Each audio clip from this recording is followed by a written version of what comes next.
Do the New York Mets have to acquire an ace before the start of next season? And if so, who is the best candidate to fill that need? We're going to talk about it all on today's show.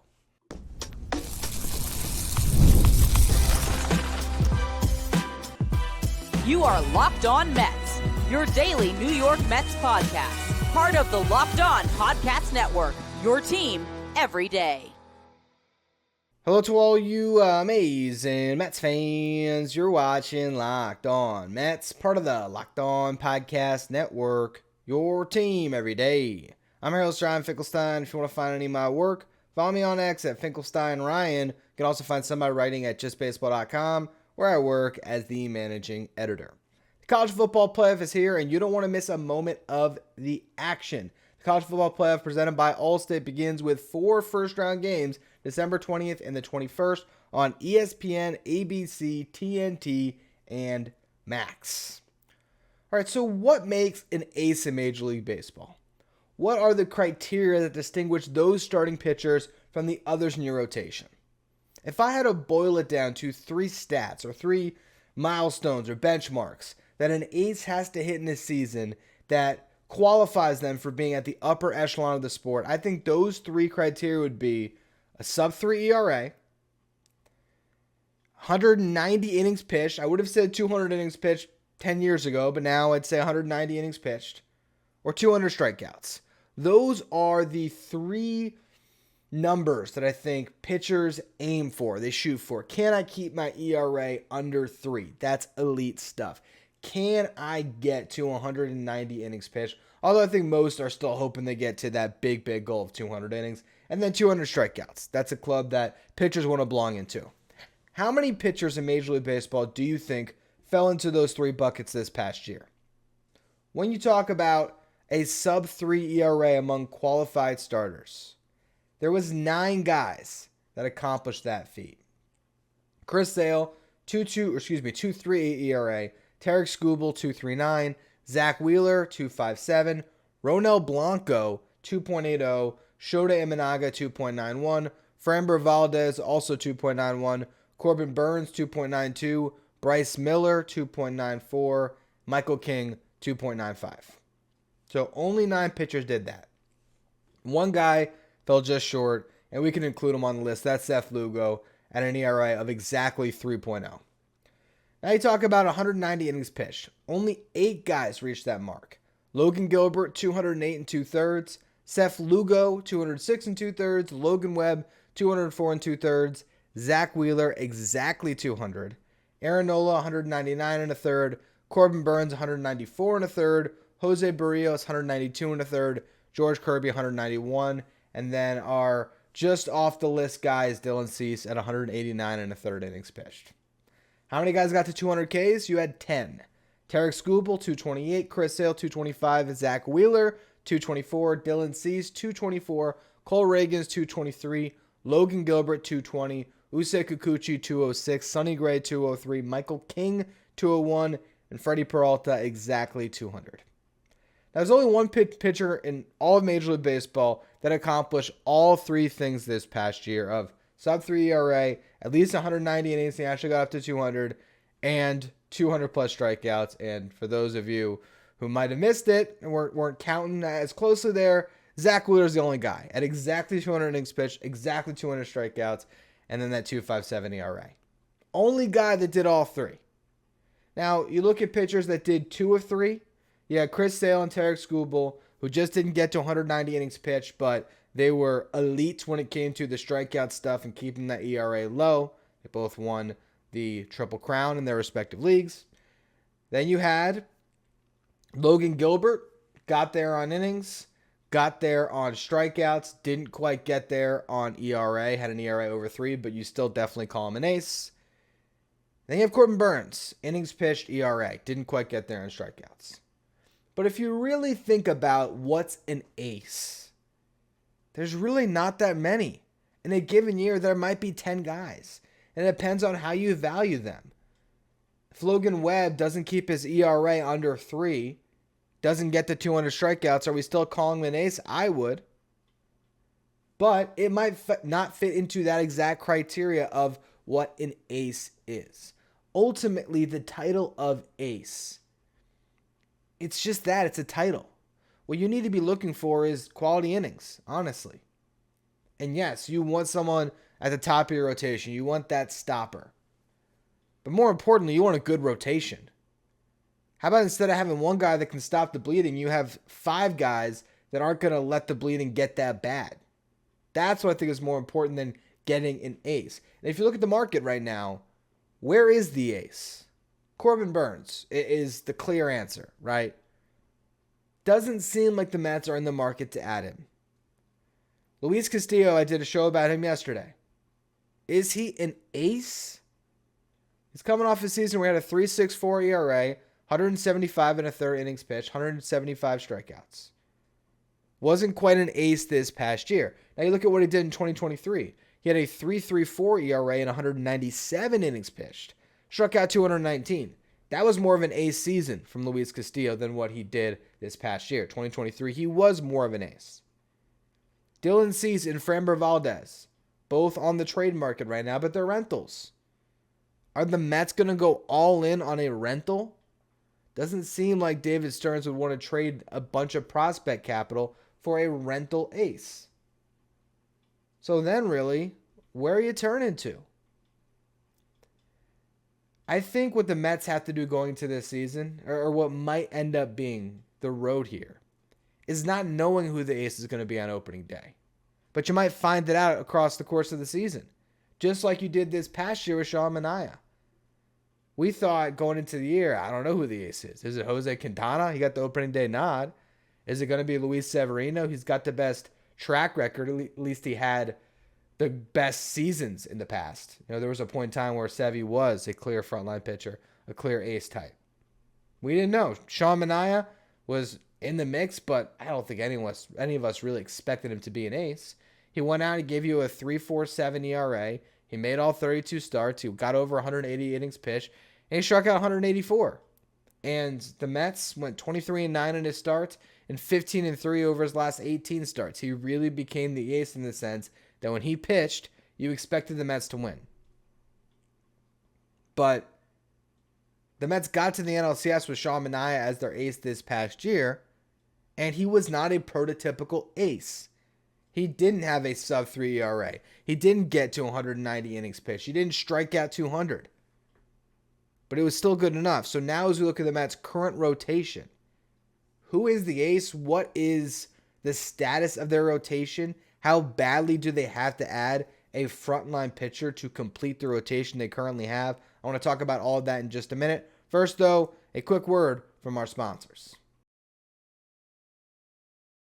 Today's episode is brought to you by SelectQuote. The World Series, the Super Bowl, the Olympics, the world's top athletes get to play in these top-level sporting events thanks to one thing. That thing is teamwork. And teamwork can also protect your family's financial legacy and their future. SelectQuote's licensed agents are the perfect teammates when shopping for customized, affordable life insurance. They can find you the right policy to keep your financial legacy safely in your family's end zone.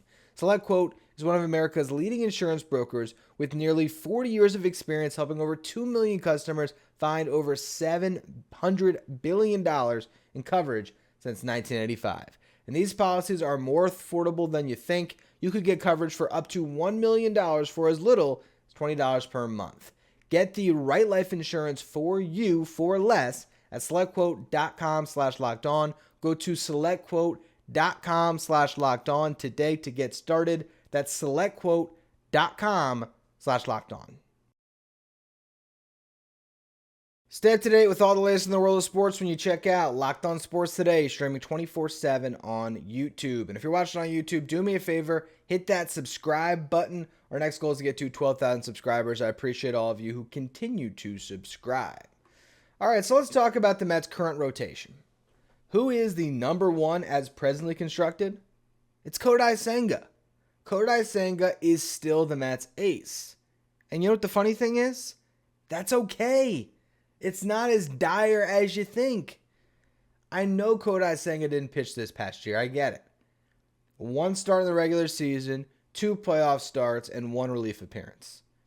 Was not a healthy year for Senga. In fact, if you look at his career, this was about as unhealthy as he has ever been, dating back to his time in Japan. I know some might say, well, didn't we hear that Kodai Senga had a lot of arm issues in Japan? Well, if you go back to 2014, one of the earliest seasons of his career, since then, he had pitched at least 100 innings every single year, and most of them he got to at least 140. So Kodai Senga has never experienced a season like he just did. Now, I know in some respects you might say, well, what's to prevent that happening again? Well, Senga got healthy. We saw him pitch one time where he was healthy at complete normal strength. And that was against the Braves, right before the All-Star break, where he struck out 9 in 5 1/3, allowed 2 hits.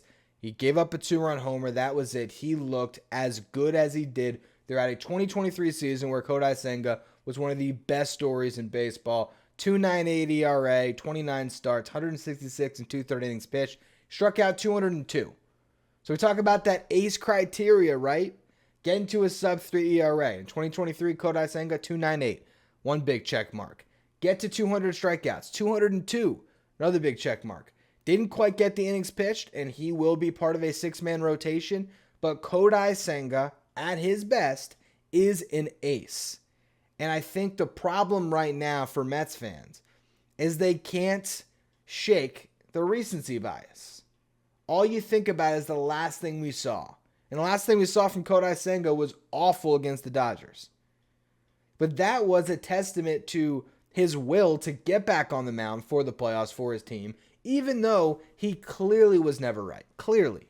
Because when he was right against the Braves and he was fully stretched out, he looked like the 2023 guy. So I have all the confidence in the world that if this guy gets back on the mound and he is himself, he is stretched out, he is comfortable with his mechanics, you're going to get the Kodai Senga from 2023 or something closer to it, where he can dominate a lineup 3 times through, where he can strike out double digits, where there's those ghost fork Ks in the K corner and Mets fans are all fired up when he's on the mound. That's still in there for Kodai Senga. I don't think that just goes away. I don't think that just evaporates because of one injury-plagued year where it was 2 separate injuries. And the second one was a freak one where he pulled a calf on a pop-up. So I really do believe that Kodai Senga can still be the Mets ace. I honestly feel that way. And then it's just about getting enough guys behind him that can give you quality innings. David Stearns has talked about this in the past. I think it was last offseason when he was asked about the need for a frontline starter, the need for an ace. And he said, it's nice to have those guys. It's great to go into a season knowing you have someone that you can really rely on and it can ride. But ultimately, it's about innings. That's it. It's about having enough starting pitchers that you have quality innings coming from that rotation. So Kodai Senga is the de facto ace for now. Who's his number 2? It's sort of anybody's guess. It'll be determined throughout the season. I give an edge to Frankie Montas just because of his track record in the past, the fact that his stuff did tick up with the Brewers, and now he is a full season removed. Well, actually a couple seasons removed from the shoulder surgery, but he has a full season under his belt coming off the shoulder surgery. He talked about how at the end of last year, he started to just trust his arm again, trust that he wasn't going to get hurt, and he started to let it fly. And that's the biggest thing for a player when they get over an injury. If a guy tears his ACL, he's not going to be cutting the same way that he did pre-injury right away. It takes some time to trust that knee. It's the same thing with a pitcher and their arm. There's that thought in the back of your mind where it's, I don't want my shoulder to blow again. But now that Frankie Montas is past that, he's working with a Mets staff that can get the most out of him. I do think there is that frontline potential still in there. Because in 2021, Frankie Montas was one of the better pitchers in baseball. Pitched to a 3.37 ERA, 187 innings pitched, 207 strikeouts. Go back to my old little ace check. He checks the box for strikeouts. Doesn't quite check the box for ERA, 3.37, but that's still really good. Innings pitched, he falls 3 shy of it. He has frontline potential in there. In 2022, 19 starts before he got traded to the Yankees and before his shoulder really started to bulk on him. 3.18 ERA, 104 and 2/3 innings pitched, 109 strikeouts. If you're striking out more than a batter per inning, you're doing pretty well. So I think Frankie Montas could be a frontline guy. I think he could be one of these guys that is just like Severino or Manea this past year, where all of a sudden you look up at the All-Star break and he's taking the ball every fifth or every sixth day. He's giving you a chance to win, and he's pitching to a sub 3.5, and he's eating up innings for you, and Frankie Montas is a really good arm. So I think there is some confidence there.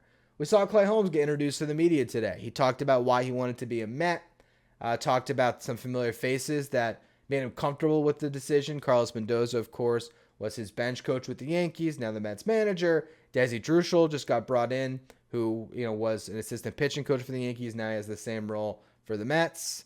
Guy that Clay Holmes worked with very closely and gets to work with him again.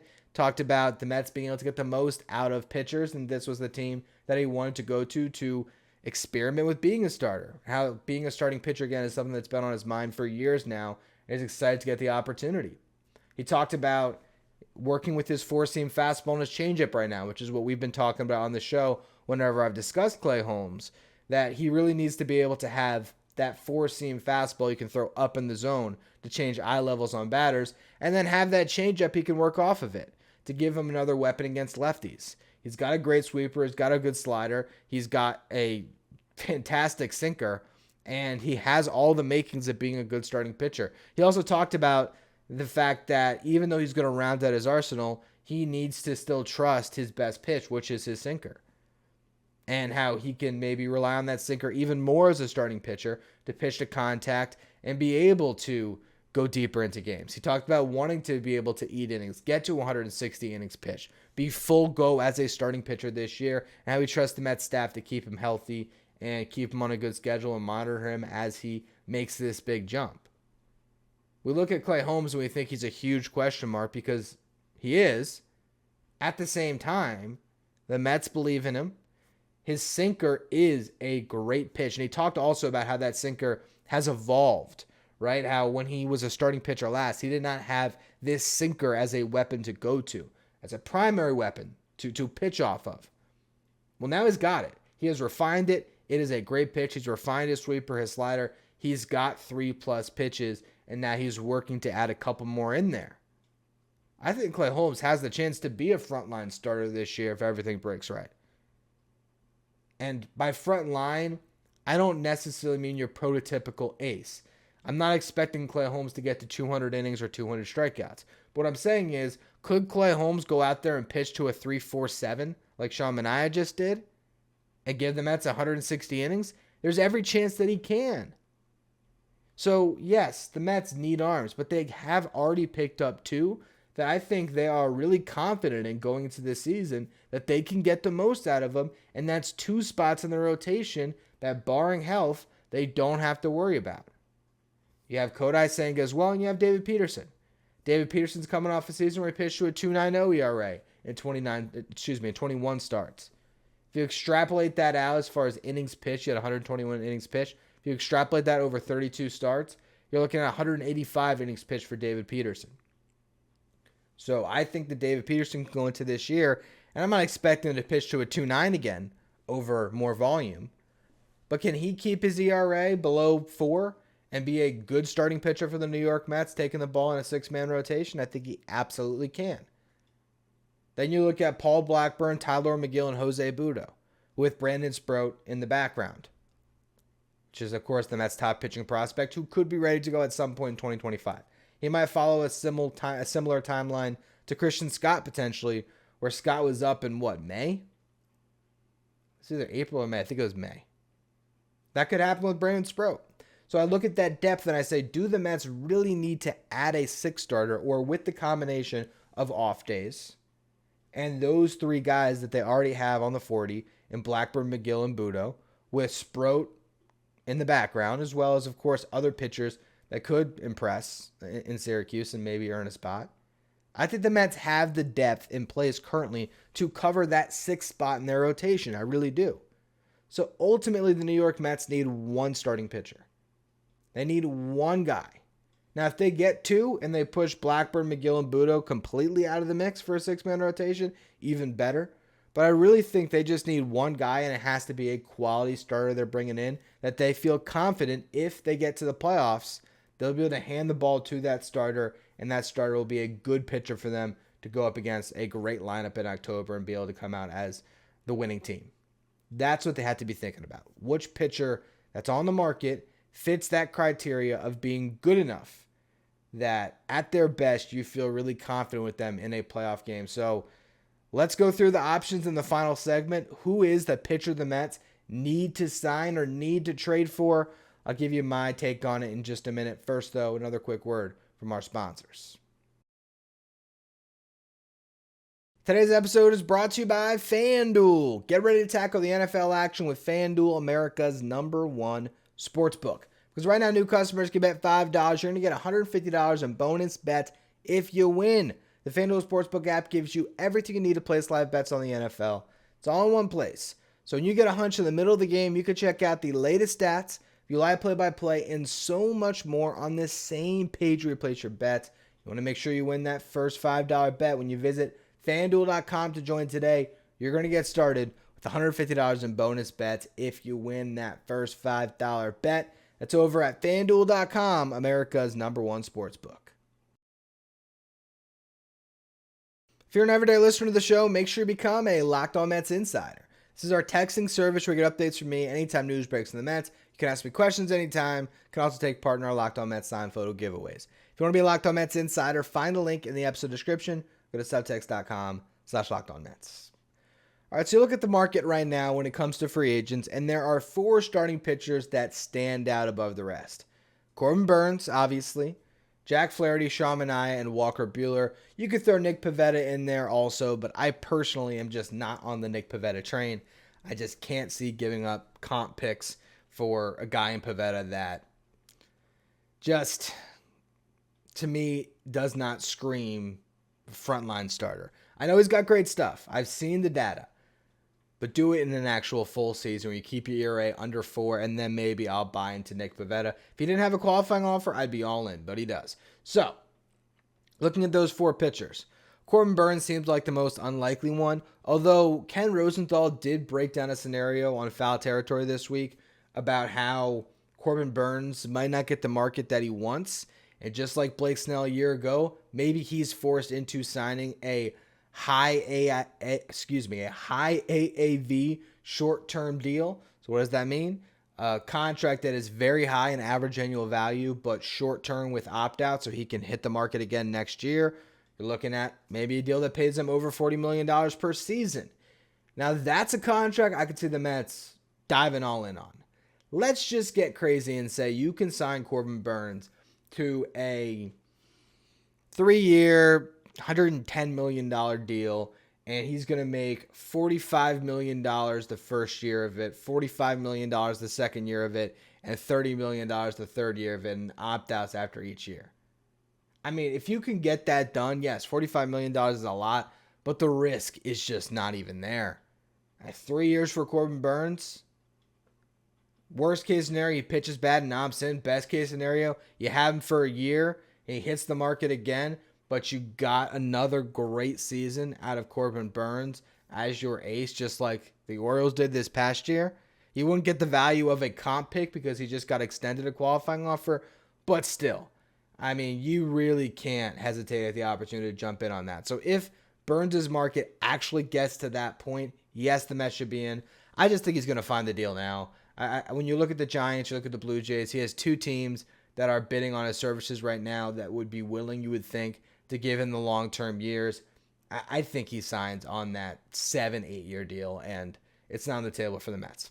You have Jack Flaherty, who is 29 years old, so I think he's probably looking for a longer-term deal. Maybe he's trying to get a 5-year deal. I don't know if that's there for him in the market. I know I predicted he would sign with the Angels because I just thought that's a team that would go out and sign a Jack Flaherty. Granted, they already paid for Yusei Kikuchi, so maybe Flaherty's not in the cards for them. I don't know where he gets his money, but it doesn't seem like it'll be with the Mets. The Mets haven't really been linked to him that heavily so far this offseason.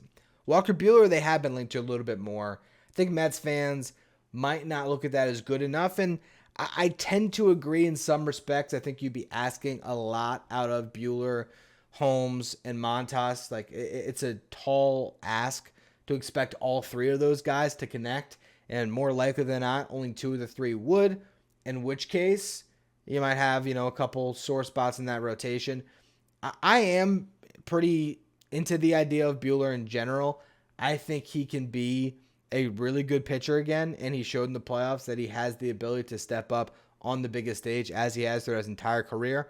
I think when it comes to answering the question of can he take the ball in the playoffs, we just saw it. So Buehler is one that it's the bare minimum the Mets should do, is sign Walker Buehler. And I think I would go into next year with at least some concerns about the rotation, although I could see the upside in it. I really could. So I wouldn't be completely turned off by it, but it really feels like all roads lead to Sean Manea. It does. Because Sean Manea loved being a Met. He's going to give you a durable starting pitcher who should give you innings with the chance of a lot of upside, because we saw it this past year. So I still am of the belief that Sean Manea is who the Mets should sign. I got a contract for you. I was texting one of our insiders today. He asked me, would Sean Manea take a 3-year deal at $25 million per? And I think he might have said with an option for a 4th year. I said, you know what? I think that's a great idea. I think that's a great contract structure. The way I would do it, it's 3 years, $80 million guaranteed. How does that break out? $25 million per for the first 3 years. And there's a 4th year mutual option with a $5 million buyout. Now, mutual options never get picked up because either the player performs really well in their walk year and they want to hit free agency, or they don't perform well and the team doesn't want them back. So it's really just a way to structure some more money into the contract, a buyout into the deal. But 3 years, $80 million for Sean Manea guaranteed, with the potential that a mutual option gets picked up for $25 million more to make it a 4-year, $100 million deal, but you can get out of that. That seems like proper value for Sean Manea, just based on this market. A little bit steeper than you would have expected, but you're paying for just 3 years. And it's 26.66 whatever million dollars that you'd be signing him for. I think that's a good contract. I think that's fair value for Sean Manea. Actually, I'm thinking about it. I gave the insider the credit on that, but I'm pretty sure I actually said this contract on yesterday's show. I think I did say 3 years, 80, because I remember comparing Manea to Luis Castillo. But to be honest, I was thinking 3 years, 80 straight. I think it probably would be 3 years, 80, with $75 million in salary, $25 million a year for those first 3 years, and then that buyout kicker. So we'll see what happens. We'll see how the Mets ultimately end up attacking this market. But it does really feel like all roads lead to Sean Manea. And if they do, and if that happens, I really think the Mets rotation is perfectly fine. Go into next year with Kodai Senga as your 1A, Sean Manea as your 1B. If Senga can't go, Manea can slide into that role. You got Montas, you got Holmes. That gives you some high upside guys that are in your rotation. You got David Peterson. You feel good about that. You have depth with Blackburn, McGill, Budo. The potential, of course, for Brandon Sproat to make his name felt this upcoming season. I think the Mets have enough pitching there. There's still the Roki Sasaki dream, and I don't think that's a dream that's dead necessarily. Everyone's in on him, but I think the Mets present a pretty compelling case that they are a team that can get the most out of pitchers, and that should be attractive to Sasaki. It's a team that he can win with, absolutely. And that even gets more exciting when you have the guy who just got the most money ever for a player in Juan Soto entering the fold. That makes them a little bit more of a flashy destination. It's also a big market where he can rack in endorsement dollars. I did an entire show on Roki Sasaki. So if you haven't checked that out on YouTube or on the podcast feed, scroll back down a little bit. You'll see it. I broke down the Roki Sasaki situation from all angles, what his agent said to the media during the winter meetings, why the Mets are a good fit for him, what he is looking for. So if you want a little more in-depth coverage of Sasaki, go back and find that. But I do think that Sasaki is this potential. You don't plan your offseason around it, but there is a world where the Mets next month sign Roki Sasaki and he's your 6th starter, but he's got ace potential. Now, keeping him healthy all year, all these things come into play with Sasaki, but if you get to the postseason and Kodai Senga and Roki Sasaki are both healthy, ready to go, you got a couple of really nice options, and then you just need 2 of the group of Frankie Montas, Clay Holmes, and David Peterson and Sean Manea. You need 2 of those guys to be ready to go, and I think Clay Holmes is sort of the perfect guy in this scenario where if he's great and he's in your rotation, fine. If not, he's already got the bullpen experience to slide right into that bullpen and be an impact arm there again. So I really think the Mets have set the stage to have a very good rotation going into next year. They just have to check off one more box. I think that's bring back Sean Manea. And then you never know. Maybe you bring back Manea and you sign Walker Buehler. Maybe you're in the market and there's a Brett Beatty trade that gives you a high upside but low valued right now starter. And all of a sudden that guy ends up clicking for you under your development. And maybe you got yourself another option. And why did I mention that? Because tomorrow's show, I'm going to give you 3 suitable Brett Beatty trades that the Mets should jump on for Brett Beatty that are realistic.